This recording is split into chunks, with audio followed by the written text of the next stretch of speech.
आज हम लोग आपकी कक्षा 12 में कवि सच्चिदानंद हीरानंद वात्स्यायन अज्ञेय जी द्वारा रचित मैंने आहुति बन कर देखा इस शीर्षक के तीसरे पद्यांश का संदर्भ, प्रसंग, व्याख्या, काव्य सौंदर्य और इस पद्यांश पर आधारित आपकी बोर्ड की परीक्षा में पूछे जाने वाले संभावित प्रश्नों को हल करना सीखेंगे।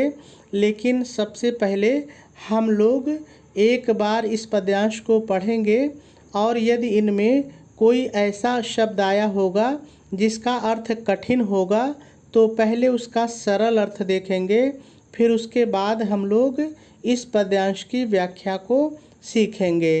तो चलिए सबसे पहले हम लोग इस पद्यांश में आए हुए सभी शब्दों का सरल अर्थ देख लेते हैं।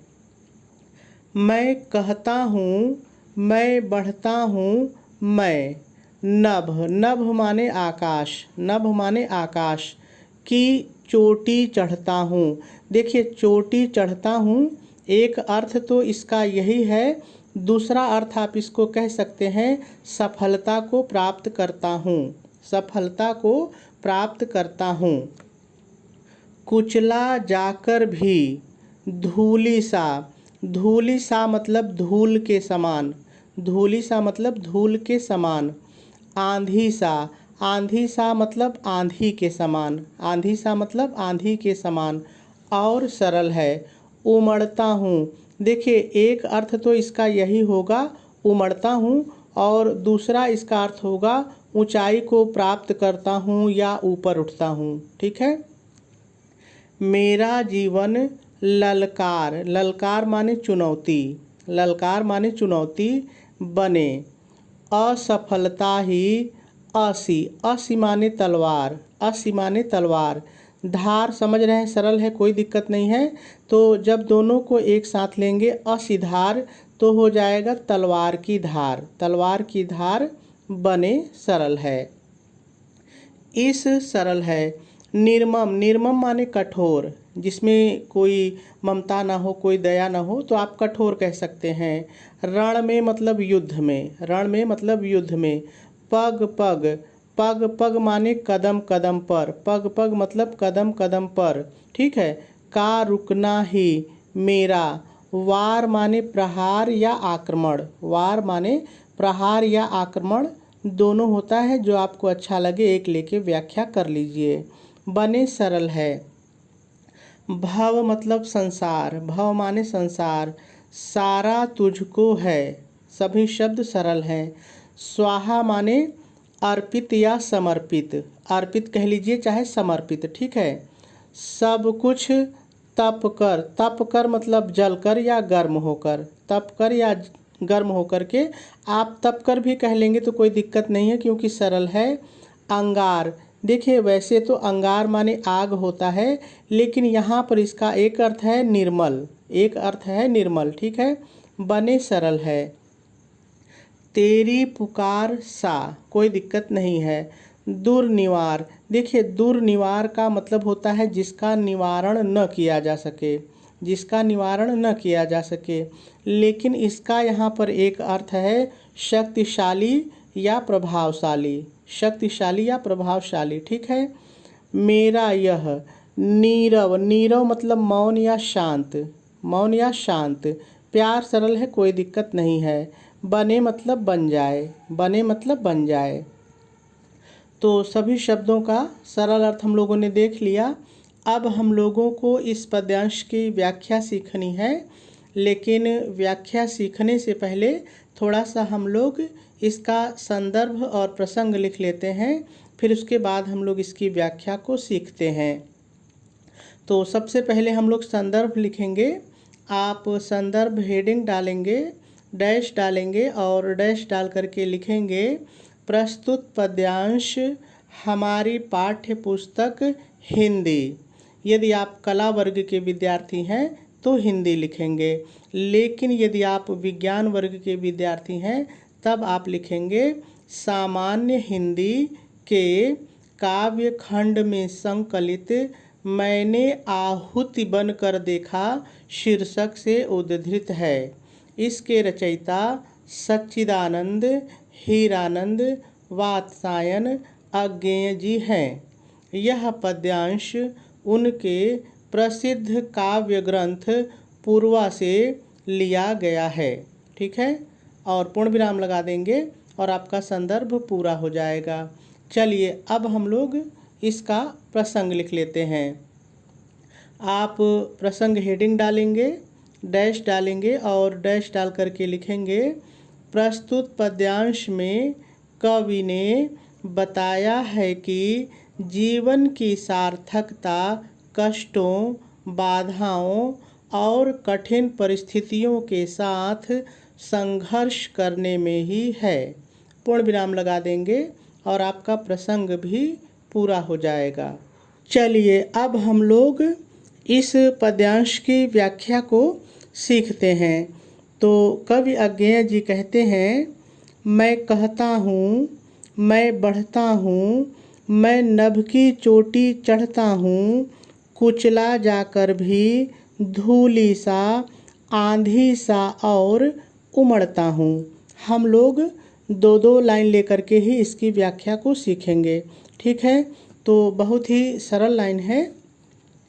कवि अज्ञेय जी कहते हैं, मैं कहता हूँ, मैं संघर्ष करके आगे बढ़ता हूँ और मैं आकाश की चोटी पर चढ़ जाता हूँ, अर्थात उन्नति के शिखर को प्राप्त कर लेता हूँ। फिर थोड़ा सा अपने से जोड़ के लिखेंगे। आगे कवि धूल से प्रेरणा लेते हुए कहते हैं कि मैं, इतना आपको अपने से जोड़ना है।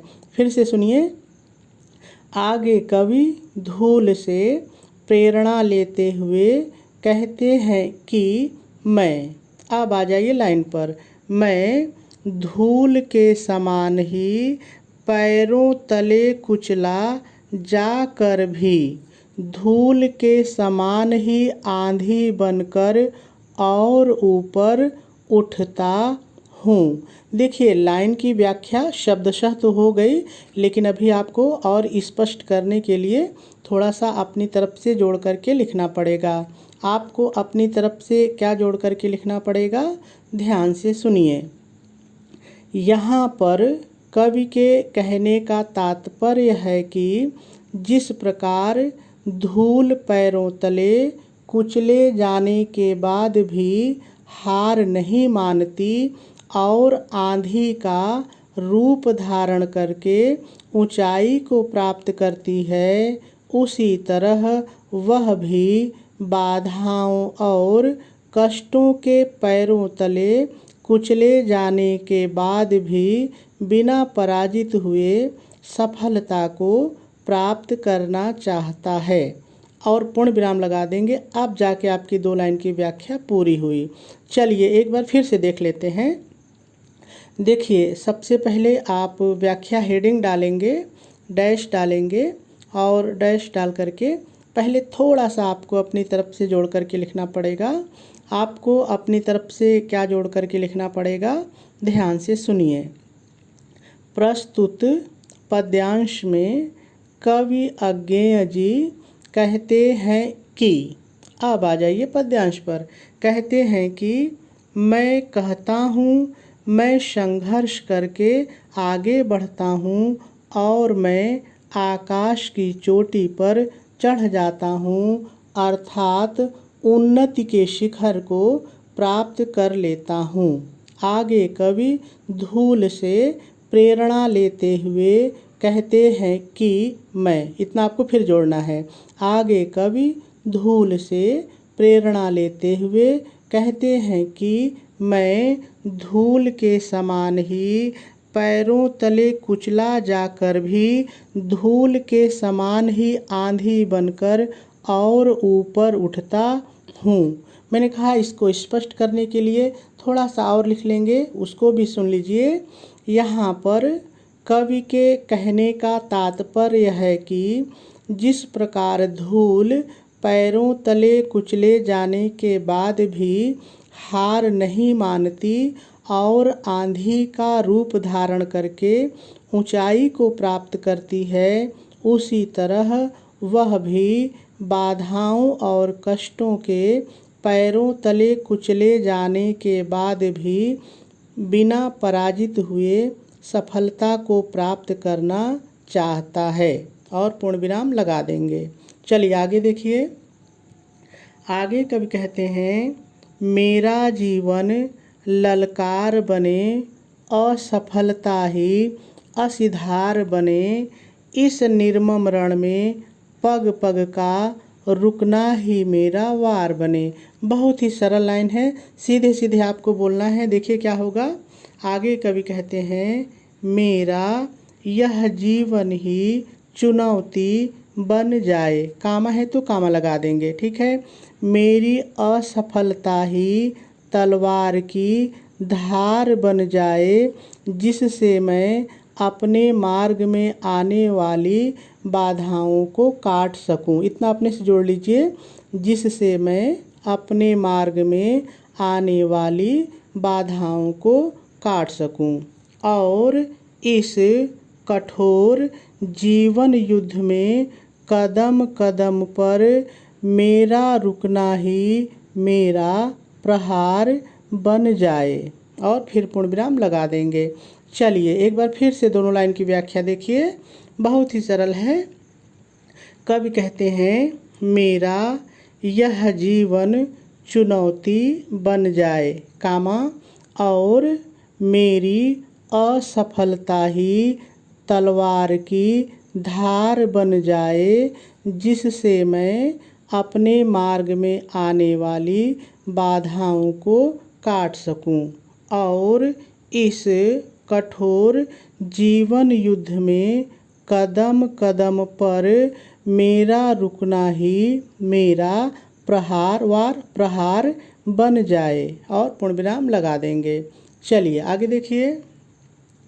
आगे कवि कहते हैं, भव सारा तुझको है स्वाहा, सब कुछ तप कर अंगार बने, तेरी पुकार सा दुर्निवार, मेरा यह नीरव प्यार बने।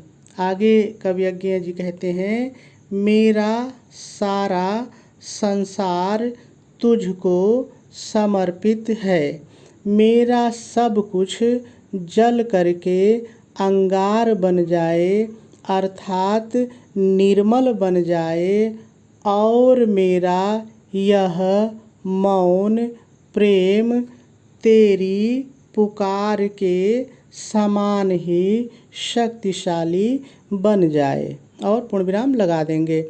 चलिए एक बार फिर से दोनों लाइन की व्याख्या देखिए। कवि कहते हैं, मेरा सारा संसार ही तुझको समर्पित है और मेरा सब कुछ जल कर अंगार बन जाए, अर्थात निर्मल बन जाए, और मेरा यह मौन प्रेम तेरी पुकार के समान ही शक्तिशाली बन जाए। पूर्ण विराम लगा देंगे और आपकी व्याख्या पूरी हो जाएगी। अब हम लोगों को इस पद्यांश का काव्य सौंदर्य और इस पद्यांश पर आधारित आपके बोर्ड की परीक्षा में पूछे जाने वाले संभावित प्रश्नों को हल करना सीखना है। तो चलिए पहले हम लोग इसका काव्य सौंदर्य देख लेते हैं। यदि इस पद्यांश में रस की बात की जाए तो इसमें वीर रस है। यदि छंद देखा जाए तो यह मुक्तक छंद है। यदि अलंकार की बात करें तो इसमें मुख्य रूप से उपमा, रूपक और पुनरुक्ति प्रकाश अलंकार है। भाषा इस पद्यांश की साहित्यिक खड़ी बोली है। शैली इसकी प्रतीकात्मक है। गुण इसमें ओज है।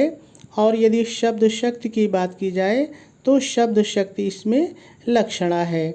चलिए अब हम लोग इस पद्यांश पर आधारित पूछे जाने वाले संभावित प्रश्नों को हल करना सीखते हैं। लेकिन सबसे पहले हम लोग प्रश्न की सूचना को पढ़ लेते हैं कि आखिर आपकी बोर्ड की परीक्षा में किस तरह से प्रश्न पूछा जाता है। तो देखिए इसी तरह से प्रश्न पूछा जाता है, आप भी मेरे साथ पढ़ लीजिए। उपर्युक्त पद्यांश को पढ़कर निम्नलिखित प्रश्नों के उत्तर दीजिए। और आपके बोर्ड के पेपर में इसी तरह से 5 प्रश्न पूछे जाते हैं।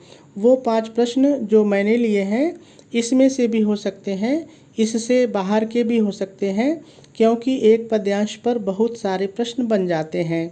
लेकिन इतना है कि यदि आपने किसी भी पद्यांश का संदर्भ, प्रसंग, व्याख्या और काव्य सौंदर्य इन सभी चीज़ों को समझ लिया है तो सभी प्रश्नों के उत्तर आप लिख लेंगे, क्योंकि सभी प्रश्न इन्हीं 4 चीज़ों पर आधारित होते हैं। ठीक है, तो चलिए यहाँ पर जो मैंने 5 प्रश्न लिए हैं उनको हल करना सीखते हैं।